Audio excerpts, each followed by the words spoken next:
Hi guys, welcome in everyone. Um, Today I wanted to cover a couple of things about our last admin meeting. There is some cool things that we discussed. And one of the first things that I wanted to cover that first of all, we have completed and finished our last soccer game in Ghana, and it went very successfully. We have a lot of content, a lot of pictures, a lot of people were there. The players wearing our forms, and some people joining the project as well. So that's very, very cool. And we also agreed on and will be hosting and sponsoring another event in Nigeria in September.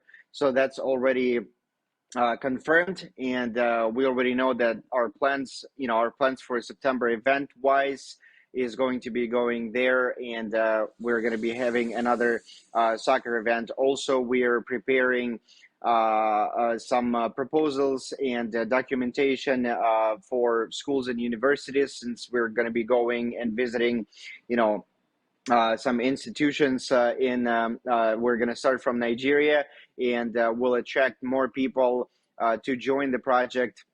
The younger population, I would say, students and teachers, and that's very cool as well. I'm excited to see how that process will be going. I think that it will be very successful because of the tools that we're providing, because of the opportunities to earn tokens as well, for either doing schools inside of the platform, opening new schools, or meetings. And there's a lot of stuff that we are getting ready on for more for better adoption of incoming users. And also I wanted to say that uh, we are.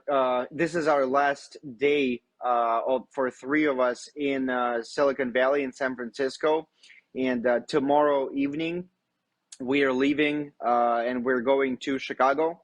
And we have decided that we're going to separate our roles right now to make it more efficient. And Arthur with Max will, for now, stay in Chicago and focus more on the product, on making sure that we spend more time with developers in order to have the solution for our tasks faster, to be able to have more uh, to be able to have more there's some sound that I heard in the background. I'm sorry. So basically to spend more time with developers, and also to have the tools ready for to perform tasks that our clients and businesses will be ordering for crowdsourcing tasks. And I will be, taking care of all the pitching events, our events, and everything else in San Francisco. So I will be coming back here by myself on September 7th, and I don't know how long I will stay here. And do all that. Obviously, I will be pitching. I will be attending many events in a every single day, as more as I can. The more the better, I would say. So I will be doing that constantly. And yesterday we have attended a really cool event in the Bay Area, the live pitching event. So that was pretty cool. There were a lot of angel investors sitting in one room. It was actually it was held in the church, and the stage was organized with the screen where speakers were able to present and show their presentation and talk. And then after that, they were answering questions of the people that were listening in the room. And since the summer is almost over, in the beginning of September, October is usually the time when everybody's coming back from vacations, and there will be a lot more live events like this, and I will be participating in them. I already signed up to one event on September 15th.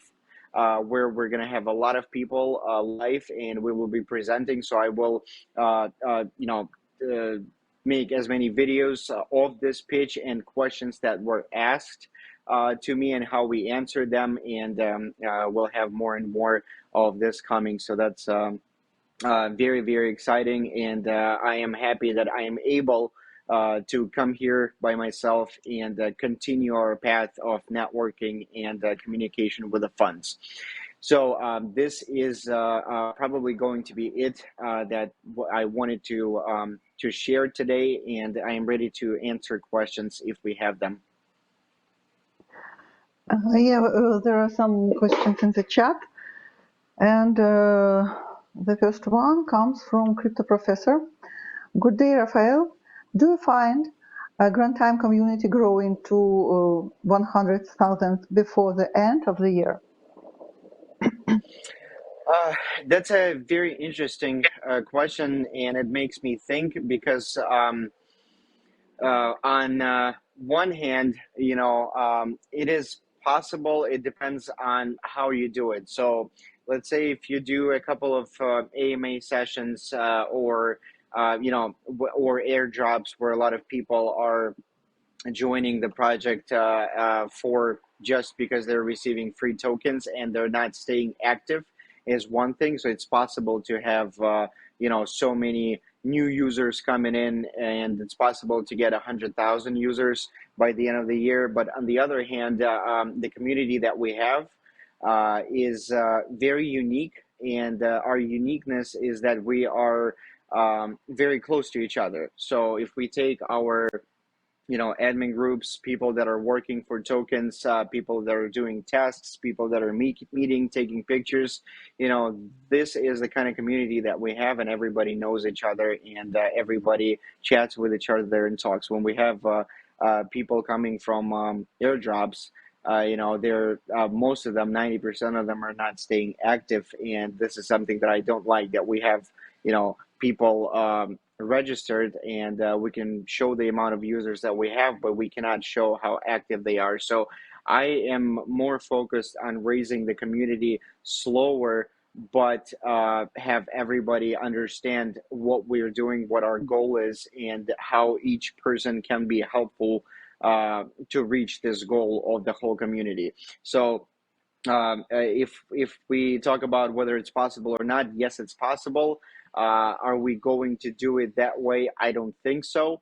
If we have an opportunity, or will have an opportunity, to organically gather, 100,000 users by the end of the year by doing events, by becoming more popular, by being funded, and so that the community, the let's say the San Francisco community knows us, or the events that we do in different countries, that way is a lot better than just buying new users, and I don't like doing that. So it is possible, and I just want to make sure that we're going to do it in this particular way, that is going to be people that are really interested and people that really understand what we're doing, and they're ready to move forward with us.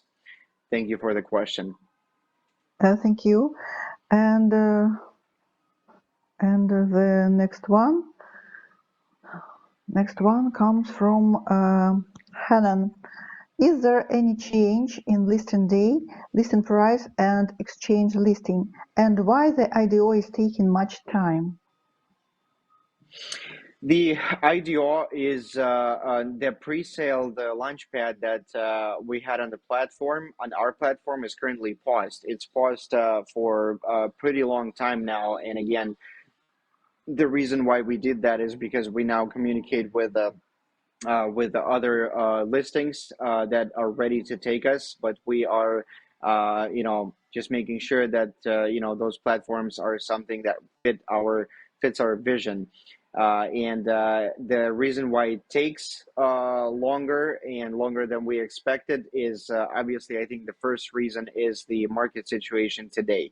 As we can see, we are still in the bear market, and hopefully, and with all the predictions, it's going to end soon.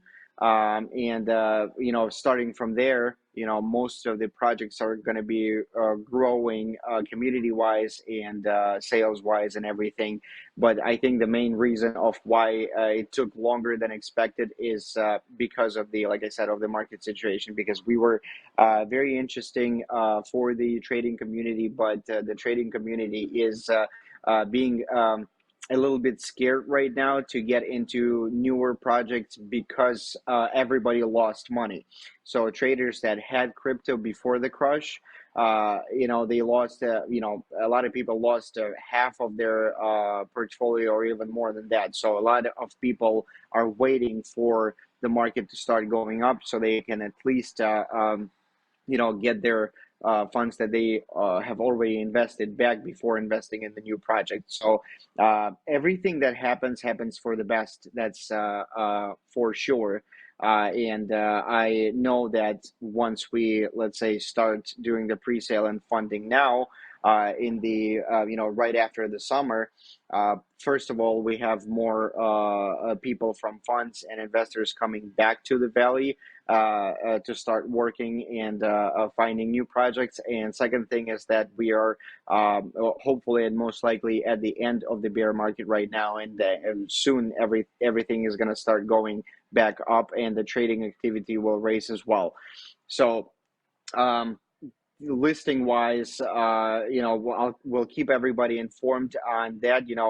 Like I've said many times, it's not hard to get listed on the exchange. It depends on what kind of exchange you're planning to be listed at. So if it's a very big popular exchange, it's very hard to get listed there. If it's a smaller exchange that doesn't have a very large community, and it's located in, like, it's focused on, let's say, one country. There's a lot of let's say, Chinese exchanges and United States exchanges in the United States that are newer, and they're startups as well. It's a startup exchange, so it's not hard to get listed on 10 exchanges at the same time. But it's not a good thing, because once you want to be listed on the bigger and more popular one, they look where else are you listed, and they see that they see your currency like on the smaller ones. They don't want to work with you. So patience is something that is extremely important and stuff like that. And you can make fast decisions, and you can make some decisions that you're going to regret tomorrow. So we don't want to have that happen, and that's why we're pausing a little bit and taking more time. I think within the period of time when we have the project for 4 years now, it's not the first time when we're doing something longer than expected. But then we realized that this happened because of this and that. Like I said, everything that happens for the best. So I definitely know that we're going to raise now. I definitely know that we're going to be successful on our pre-sales on the platforms, and that the community is going to be growing pretty fast. Plus, we are going to be signing some contracts with businesses for our crowdsourcing tasks, and our platform for performing those tasks is going to be ready in a short period of time. Right now, it's already done, I would say, but it's going through testing right now. So making sure that there's no bugs, that everything's working fine, and that it will be able to accept big amount of users on it that will be performing those tasks. Thank you for the question. Thank you for the answer. And the third question comes from Nikolai Borisov. What criteria do you use to determine what is really important for the development and promotion of our project? Can you repeat the beginning of the question? What criteria do you use to determine what is really important for the development and promotion of our project? Well, when it comes to development, first of all, how we look at the development. At first, we brainstorm together and decide what tools we think would be useful inside of the platform for the community. So how will it be easier to stay on the platform all the time, to be able to perform tasks on it, to be able to talk to each other and have messenger in it, and basically to do everything that we need in order to be able to earn tokens all on one platform. So once we have a certain structure that we think about will have a positive effect on the user growth and user adoption. After that, we talk to our developers and determine whether it's possible to do what we want or it's not. If we decide that it's possible and we understand, we have a full picture, and we analyze all the steps of what we need to do in order to get to this point, then we start taking action and going forward with a product or addition to the product. And then it's the matter of time and the work of the team that we constantly have meetings with, that we constantly have questions to. And it's a very hard work that takes a lot of time every day, but it brings results at the same time, because some time ago we didn't have a platform, we didn't have a website, we didn't even have a token, but we already have a community. So that's another uniqueness of Grand Time, that it started from community. It did not start from the token. And this is, these are really the criteria that we're looking at. Also, looking around, what are the trends on market now? Like, who is doing what? Who is successful? If they're successful, what did they do better than us? Can we include it in our project? Can we include it in our development process? It not only relates to the tech stuff, like website, it also relates to the community, to the live streams that we're doing, to stay in touch with everybody. Because for me, let's say, it's very, very important to be in a very close relationship to all the participants. And I hope that it is as important for the participants in regards to me, because I consider myself as one of the users, and one of the people that is working inside of the project, just like everybody else. We have so many people that are working every day and doing something for the project to grow. And I do the same thing. I just on the other side. If I'm taking care of the events or pitches, I don't think that I am any better than the person that is being an admin of one of the groups inside of the platform, because it does take a lot of time. It does take a lot of effort and talent in order to do that. And it's very, very amazing that the community that we have, the people that we have, are all the people that are, how do I say that right, are not giving up. We're doing something because we know where we're going and we know our goal. And coming back to the question of whether we're going to have 100,000 users on the platform, if you have 100,000 users, again, bought from airdrop or stuff like that, they're not going to be as engaged. But if you have a global announcement of about us, about something that we do, and what we have done better than yesterday, people get interested. And when people get interested and then get into the project, that's absolutely different kind of the person that will most likely stay active and help and be, find himself or herself useful for the main goal. So hopefully I answered this question as well. Thank you guys for so many interesting questions today. It really made me think a lot now, and I want to appreciate everyone that was on the live stream and that asked questions, and hopefully I was able to deliver everything in the right way. And again, I want to thank Olga and Lena for the live stream and for the announcements of the questions. And like I said, tomorrow we are leaving to Chicago, but on Sunday we are going to have our next live stream, and at the same time, 6 p.m. London, and for a certain period of time, for 17 days, we are going to stay in Chicago, and then after that, I will be streaming from San Francisco again. So thank you all, and I will see you guys on Sunday. Bye bye. Thank you. Bye bye.